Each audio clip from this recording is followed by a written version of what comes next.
કે શાળામાં સરકારશ્રી દ્વારા અદ્યતન અટલ ટિંકરિંગ લેબનું નિર્માણ કરવામાં આવે છે, જેમાં અત્યંત આધુનિક સાધનો જેવા કે 3D printer, drone, telescope sensor, IR sensor છે,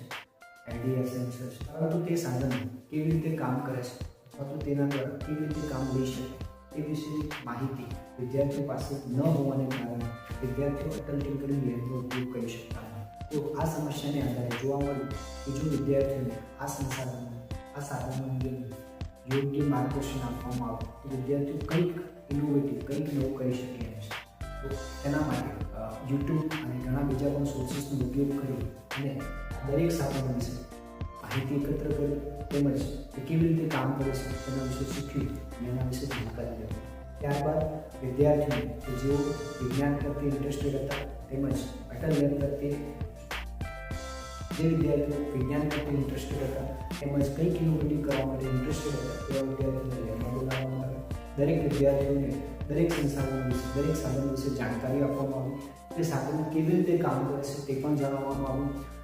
વિવિધ પ્રકારના સેન્સર અથવા તો ઓર્ડિનો જે પણ છે એ કેવી રીતે કાર્ય કરે છે, એને કેવી રીતે કામમાં લઈ શકાય તેના વિશે માહિતી આપવામાં આવી અને સાથે જોડે રહી જેમ કે 3D પ્રિન્ટર છે તો 3D પ્રિન્ટર કેવી રીતે કામ કરે છે, તેના ઉપર પાર્ટ્સ 3D પાર્ટ્સ કેવી રીતે પ્રિન્ટ કરી શકાય છે તે રૂબરૂ તેમને પ્રિન્ટ કરીને બતાવ્યા। ત્યારબાદ કોઈ પણ કમ્પોનન્ટ છે એને સોલ્ડરિંગ કરવું છે અથવા તો ઓર્ડિનોનું પ્રોગ્રામિંગ કરવું છે, ઓર્ડિનોની અંદર સર્કિટ જે છે સર્કિટને વાયરિંગ કરવું છે, દરેક પ્રકારની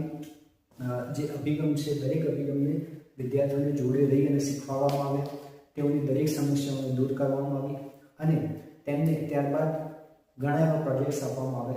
જે તેઓ જાતે કરી શકે છે। આ પ્રોજેક્ટ વિદ્યાર્થીઓ જાણતા થાય કે અટલ ટિંકરિંગ લેબ શું છે, તેની અંદર જે સાધનો છે એનો ઉપયોગ કેવી રીતે કરી શકાય છે, ઓર્ડિનોનું પ્રોગ્રામિંગ કેવી રીતે કરી શકાય છે, 3D પ્રિન્ટર પર 3D પાર્ટ્સ કેવી રીતે પ્રિન્ટ કરી શકાય છે, ડ્રોન છે ડ્રોનને કેવી રીતે ચલાવી શકાય છે, સોલ્ડર છે તો સોલ્ડરિંગ મશીનનો ઉપયોગ કેવી રીતે કરી શકાય છે, આવી દરેક પ્રકારની માહિતી અમને આપવામાં આવી અને તેઓ ઘણું બધું અટલ ટિંકરિંગ લેબથી શીખી શક્યા અને કંઈક નવું ઇનોવેટિવ કરવાનો ટ્રાય અત્યારે હાલ